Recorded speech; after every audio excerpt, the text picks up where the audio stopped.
Hey guys, how's it going? Welcome to our quick little video I'm going to make here. Hopefully, covers kind of what we're doing in class tomorrow because unfortunately, some of you guys do have to be quarantined, and that's the way it is. It was inevitable, I think, that it was going to happen at some point in time this year. I wasn't ready for it to happen so suddenly, so my video setup here is a little not the best. You can see pictures in the background. I'll have to work on some screen blur or something, for a future one, but we're gonna do our best. It's also kind of a makeshift little lesson because I'm just gonna do my best to do what we were doing in class. So yeah, hopefully this is gonna work for us, and we'll do what we can. And she be out for a week or so, but I don't know, maybe it'll even be better for you just learning through. Able to focus and peace and quiet at your house for a day or two, or 7 days is the most, right? Maybe 7. I don't know. Point is, let's get going on this lesson. Let's try to make it happen, and just so we can hear what we're doing. This file was in the email that I'm going to send you. Gotten it by the time you're seeing this video, but anyways, point is, you got this file. If you want to print it off for yourself, you can. I did already make copies at school though, so if you want to just have it for later, you can be writing this in your notebook. However, I am going to be excusing you from your notebook grade at the time. I'd love for you to add to your notebook so you have it, but you can kind of just play it by ear here in terms of what is going to be required of you. Be turned in at least for this one. Let's get going. So today we're going to be learning about this this guy right here. The word is absolute value. So absolute value, you guys have most likely heard about it in one of your previous classes. You probably only kind of understood it as the word make it positive. Like you had this absolute value of -4 is +4, and maybe the absolute value is 3 is +3, and that's most likely where you stopped in previous classes. So I want to kind of expand on that and really have a higher level of understanding. So we're going to start with this word here, the word magnitude. This is actually what absolute value tends to have a strict definition of, is very similar to the word magnitude. So have you ever heard the word magnitude? Magnitude, you may have heard it in a previous thing, actually. Class, I asked students to raise their hands and tell me, hey, where have you heard this word before? Where have you heard the word magnitude? Have you dealt with this before? And most students have heard the word, but they maybe can't pinpoint exactly where they've heard it. They've heard this in the word earthquake. So if you've ever seen, or maybe in a movie or on the news or something, about an earthquake, they'll say something like a magnitude 10 earthquake or a magnitude 8 earthquake. These things are basically, it's how powerful something is. And that is actually the main usage of absolute values. When you get to physics, you'll have a magnitude of a throw, for instance. Basically, how powerful is this throw? I'm sure the word powerful is actually not even correct, and a physics teacher or professor is rolling in their grave right now.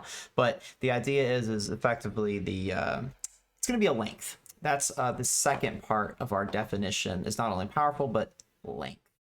And let's see if I can click this. Perfect. Or more specifically, the distance from the origin. Other word there that you might not know about is this word origin. You may have heard the word origin in origin story of a superhero, or the origin in math. Maybe you remember it as the center of a graph. There are a lot of different ways to talk about it, but it's the beginning, and more importantly, what we have right here for us in one dimension, it is the distance from 0. So let's talk about that really quick. When I would say something like this guy, I have the absolute value of x, +4. Notice the words that I just said there. In class, I would have had every single student go ahead and translate that sentence into English for me using that definition that we just learned. Many students will say exactly what I just said. The absolute value of x is equal to 4. I'm going to write that out just so you can see the words. Absolute value of x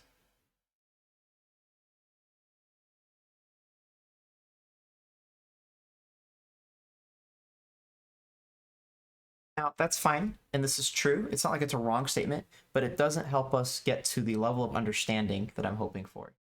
So really what we want to do is go back to our definition for just a moment again, that the absolute value is a distance from the origin. So let's remove the word absolute value from our sentence and replace it with distance from the origin. So I'm going to remove absolute value, and I'm going to instead write what we really want, the distance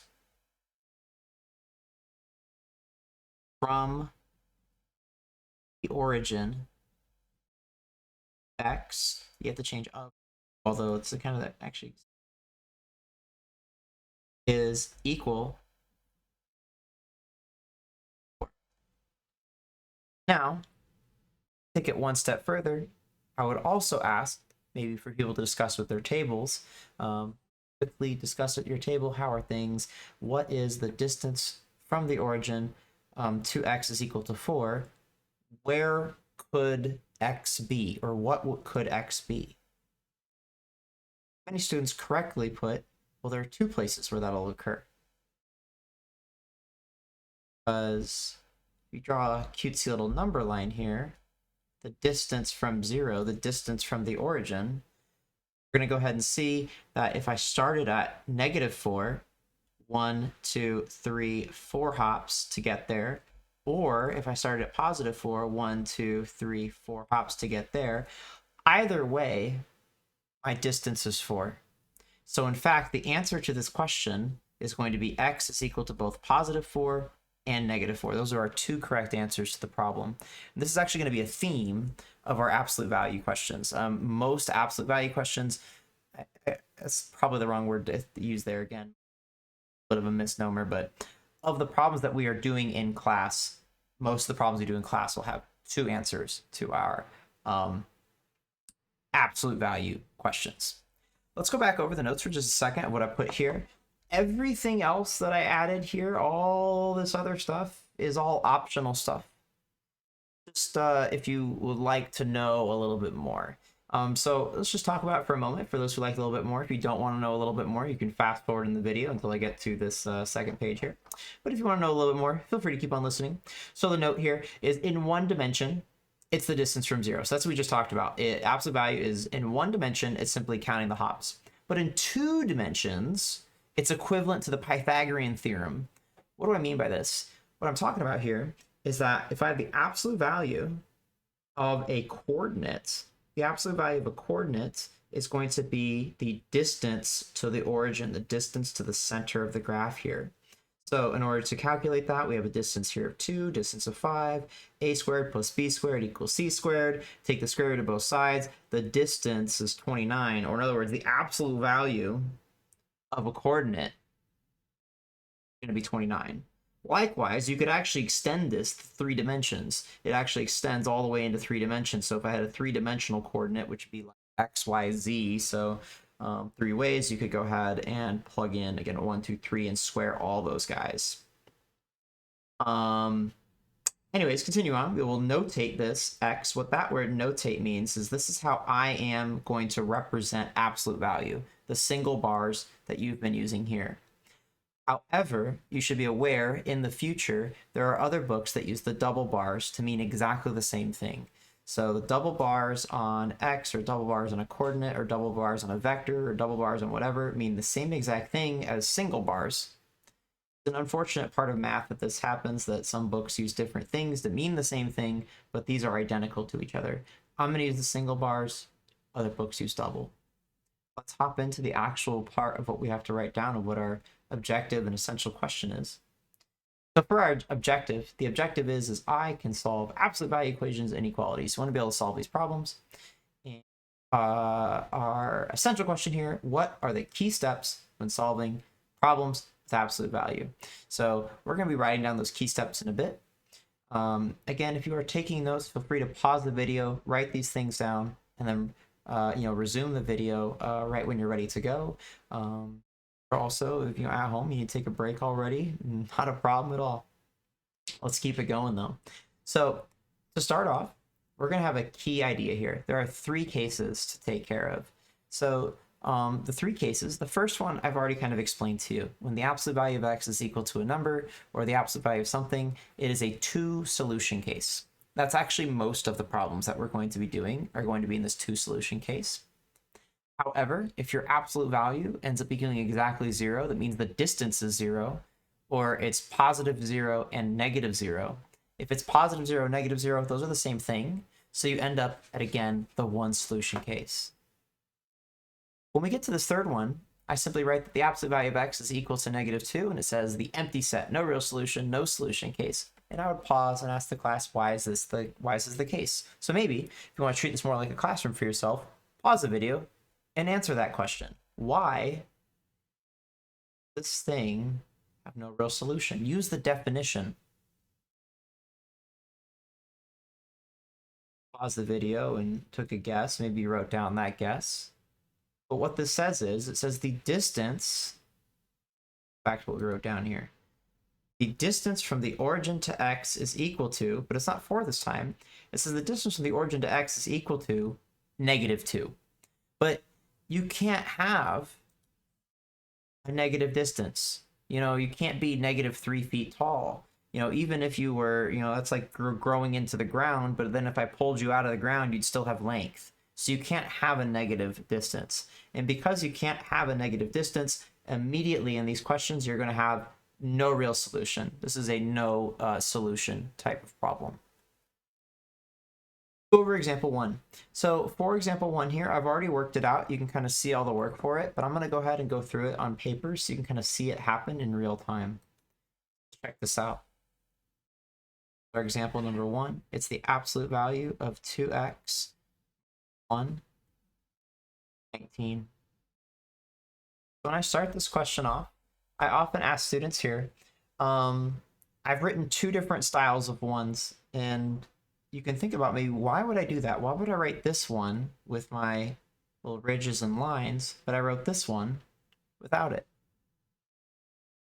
Hopefully you could think of an answer, but the answer is actually pretty straightforward. It's because the absolute value bars look like ones. So oftentimes on these absolute value bar problems, you kind of just want to make all your ones kind of have a little feet on them, even if they're not next to absolute value, so that you know, hey, that's not an 11, that's a 1. So you can write carefully. So actually solving these problems. Again, the step-by-step thing, if you would like to write every single step, here we go. Generally split into two problems. One is copied with no absolute value, but the other has a negative. What this means is we're going to go ahead and immediately split this into two separate problems. I'm going to copy one of them, and we're also going to copy the other one. But with one difference. Oh, I forgot on my little adjust. Happens when you're tired. On the right hand side, you're going to make this one negative. So you're going to copy it exactly with no absolute value bars.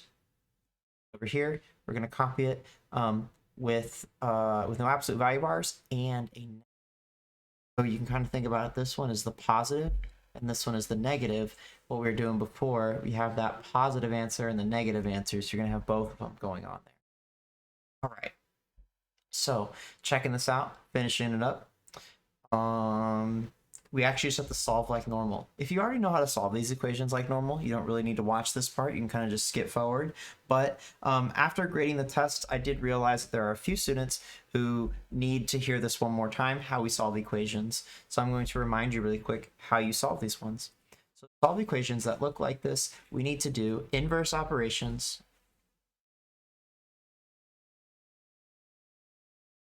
Say inverse operations, I'm talking about things like addition and subtraction are inverse operations because they undo each other. If I add 3 and then subtract 3, I've gone nowhere.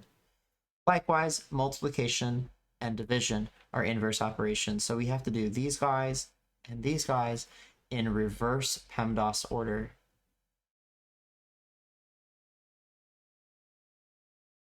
The concept here is you're going to have to somehow get rid of this -1, get rid of this 2, because you're trying to get x alone.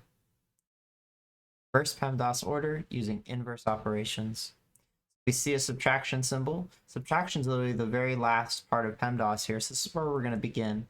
We're going to use the inverse of subtraction, which is adding both sides of the equation. That's going to give us a nice little 20 here. These guys are going to cancel out, which is 0. If you want to write the +0, you can, but you don't really need it. Really, it's just a 2x is equal to 20. We're going to do the same thing over here. We're going to add 1 to both sides of the equation.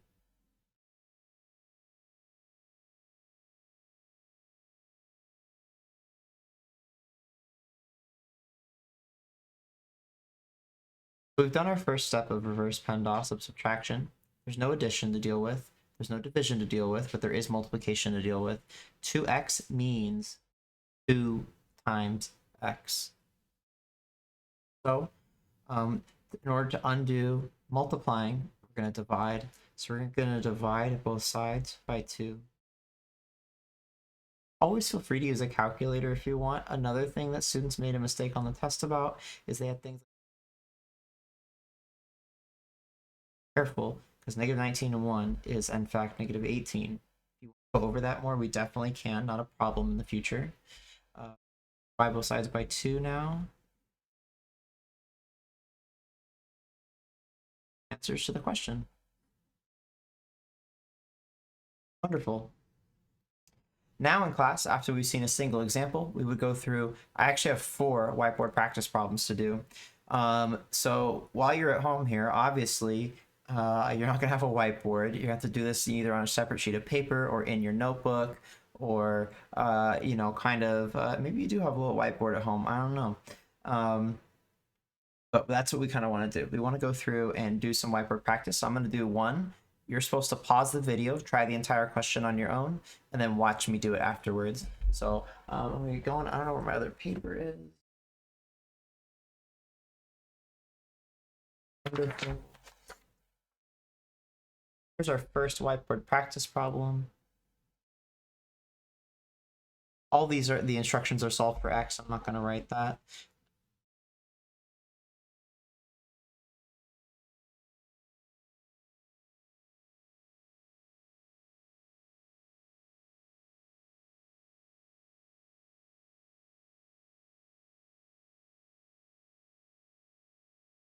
Here's your whiteboard practice problem. You should pause the video, write it down, and attempt to solve the entire problem on your own. Hopefully you're going to get it right. So really, pause the video, try it on your own, see what happens. I'm sorry about my pointer being in the...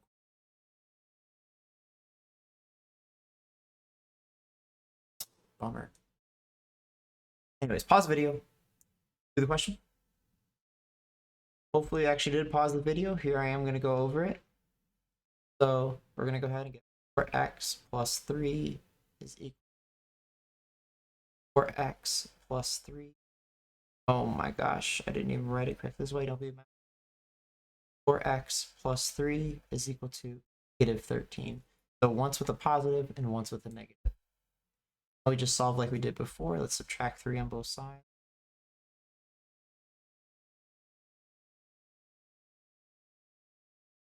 To use a calculator. Oh, and if you're at home, you don't have a calculator that you're used to using, lots of great calculators to use.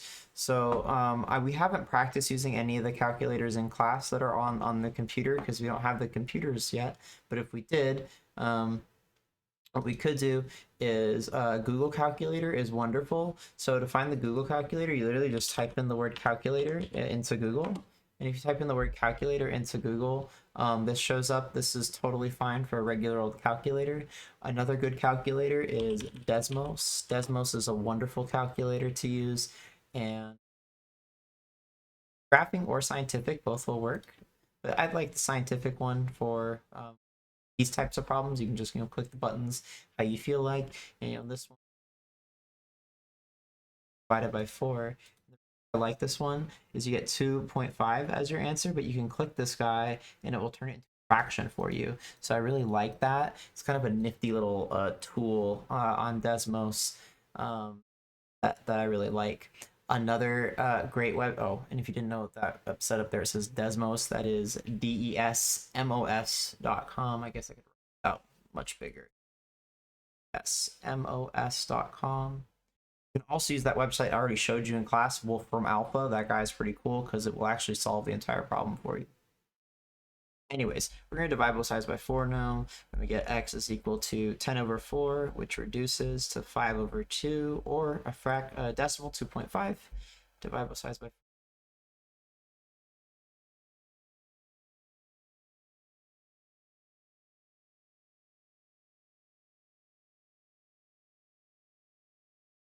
4. Have absolute value. Oops. Absolute value of 6x plus 5 is equal. There's your problem again. You're supposed to pause the video and try it on your own. However, I do warn you, this problem should not take you more than 10 seconds. So if it's taking you longer than that, I want you to play the video and see what the answer is. Pause. So now, why did I say it's a 10-second problem? Well, we look at it.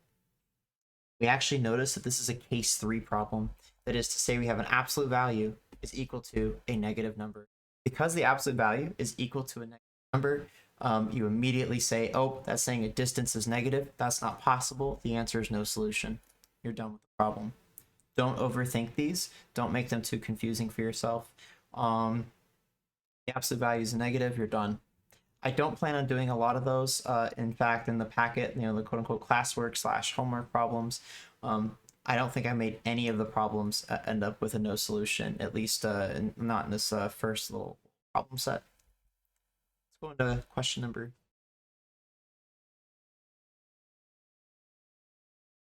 I'm gonna pause recording. All right, we're back. I guess no time for you because I hit pause and then it's right back in time. But I did go get a drink of water. Now we're good to go. Let's keep the show moving here with whiteboard problem number 3. But problem number 3 is also going to be a quote-unquote easy one. Oh, my pen changed color. I must have switched pens. Oh well. All right, plus 4. Go whiteboard practice again. Pause, see if you can think about it, try it on your own. If you're not comfortable, you can feel free to keep on watching. There's your chance to pause. Here we go. Let's do it. So because this equals 0, you're only going to have one solution to the problem, and you actually just solve it as if the absolute value bars weren't even there. Solve it straight up. Really not much to this question. I just gave it because as a reminder of the different types of absolute value problem cases. This is in my mind, probably one of the easiest. Maybe the easiest is actually this one because it's you don't have to do any work at all, but this one is just like previous questions that we've already done. Let's do one more. This one will throw in our fraction work that we have to do. So let's do example number 4 right here. So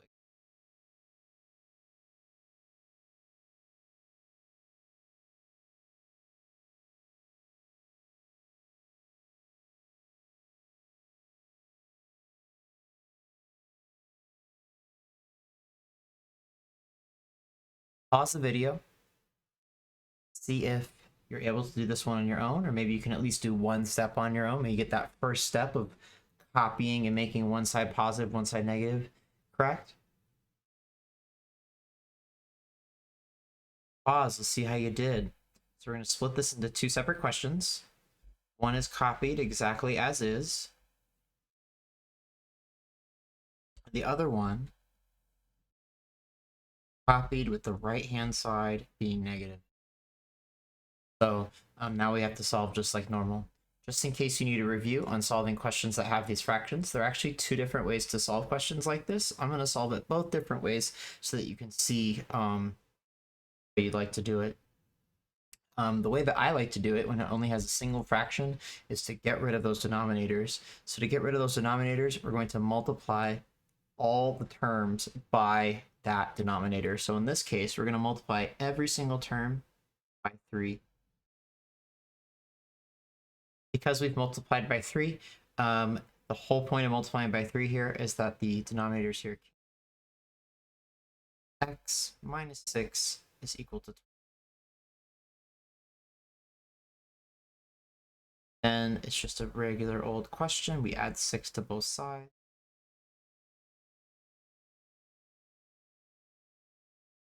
However, you did not have to solve the problems this way. Instead, solve them using the same rules as before. Inverse operations in reverse PEMDAS order. So we're going to add 2 to both sides of the equation. Careful on this one. You should get different numbers over here because you're doing a negative side. So -4 plus 2 is -2.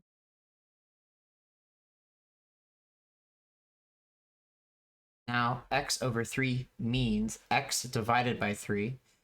Undo division. We're going to multiply. So we're going to multiply. Cancels.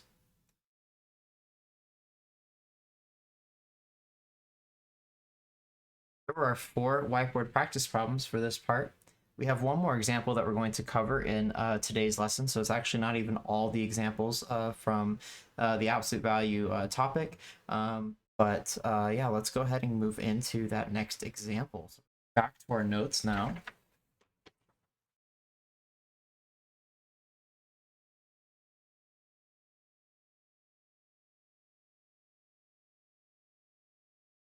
So what's weird about this one, let me actually open these notes back up. No. Got this, we solved all these. The deal is with this example number 2 is there's actually 2 versions of example 2. There's example 2a, example 2b. So I'm going to do the same example in 2 different ways, and the one that I'd actually like you to write down in your notes is the one that you prefer. So you don't have to do either way. You do need to pick one. There aren't very many other ways I can imagine doing these questions, but yeah, once you've picked one, we just kind of go from there. So example A is the way I really like it. This 2a is what I like doing. So I'm going to go ahead and copy this problem on my paper, going with this method. And actually, I really wish I had another color pen, but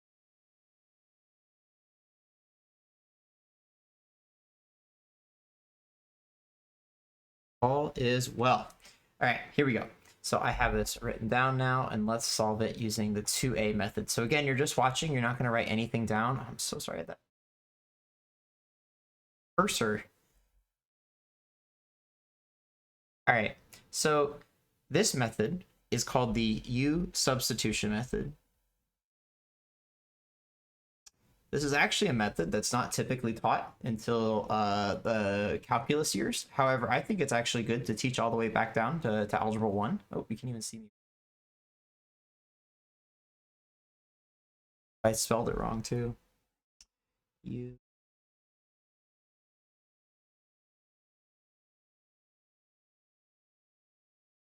All right, now it's spelled. Good, let's get going. This method is not normally taught until calculus because you don't necessarily need it until calculus, but I think it makes some problems like this easier. So the USubstitution method, you can see the very first step that I wrote down in the notes here. It says, make the ugliest part of the problem equal to u. So you are the ugliest part of the problem. Boom, hilarious, get roasted. Absolute value thing here. U is equal to the absolute value of 4x minus 1. Let's check out why we're going to do this. So we're going to go ahead and replace this u here, and I wish I had my other color so we could really 5 minus 2, and instead of writing this all absolute value stuff, we would just write the letter u. Oftentimes students around this time ask, Mr. Richards, why'd you choose the letter U, or why'd you write a V on the board? Because you're and that's just because all the calculus books use the letter U. So I'm trying to get you used to the same exact thing that all the calculus books use. However, realistically, you can use any letter that you like. One of my other students, he was using J for every single problem today. Another student was using letter D for all the questions. It actually doesn't matter what letter you use. So only thing you can't do is if you have whatever the variable of the question is. So in this case, x, you can't make it equal to x. That won't work. But any other letter works. But the deal is now this right here should be a nice and easy question that we're already quote unquote used to solving. So it's like +5. We're going to subtract 5 on both sides here. That guy cancels out. We get. Now we're going to divide both sides by -2.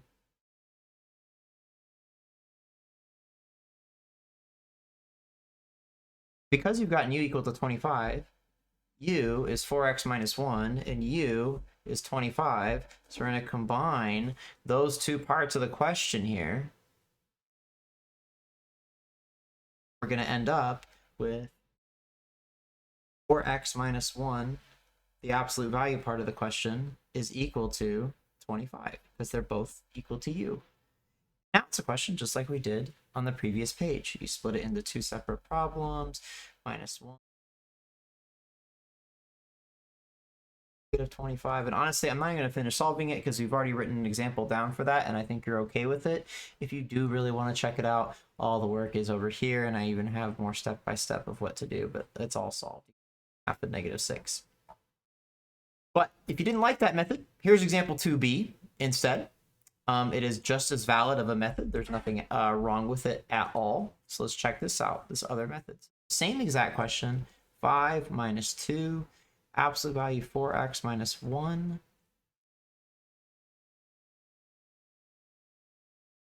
So for this one, now if you want to use this method instead, what we're going to do is we're going to try to isolate the absolute value. So you're not going to solve for x first, you're going to solve for the absolute value first. So the steps are actually exactly the same. We're going to subtract 5 on both sides. Divide it out, cancel those out, and we're going to get negative absolute value 4x minus 1.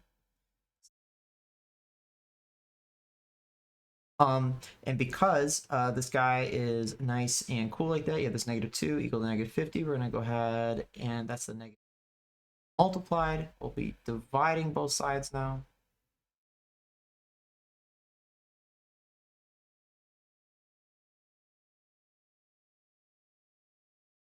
And if you notice, at this step, it's identical to this method. There's no difference between the two methods after this two little steps. Pick your favorite. I do think this USubstitution method is easier. When we were in actual class here, this is actually around the time that most students were kind of really close to being done. I said one more whiteboard practice problem before we go, so let's do that. I'm going to do one more whiteboard practice problem before the end of the class. However, remember when other students are working on those whiteboard practice problems or maybe still writing notes, they're able to be working on the problems. At this point in time, you're now able to work on, in the packet here, pages 6 and 7. There are some practice problems that you're able to complete. 1 through 10 is kind of going to be the goal to get done by Friday if possible. However, obviously, I'm actually not even checking anything on Friday due to the situation we're in. So if you can't get any of them done, no big deal. I might even make a video going over all of these. I haven't decided that yet. Right now. Let's make a whiteboard practice problem. This last one of. Here it is. Let's get going on it. It's going to be 2 absolute value, 3 absolute value, minus.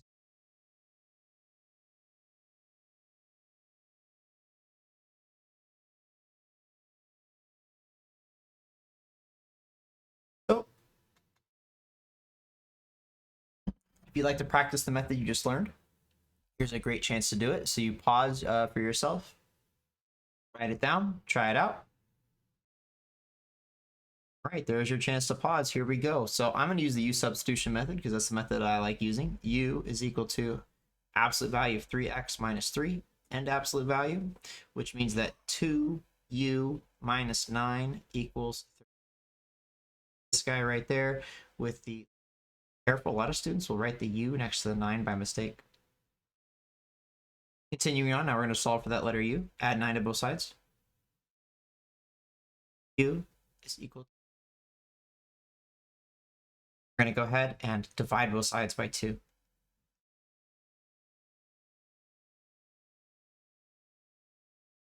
Because you got the u is equal to 21. So we can now replace it with what we had up here, this 3x.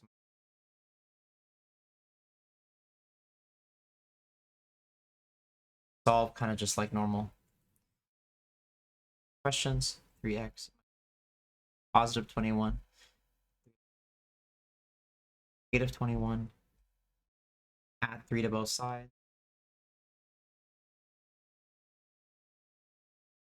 add 3 to both sides.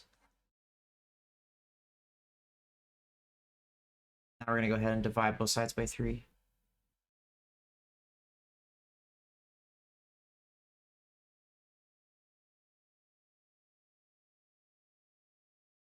Like I said, if you'd like to practice some more of those questions, I encourage you to go through those 1 through 10. Don't forget the answers are in the packet.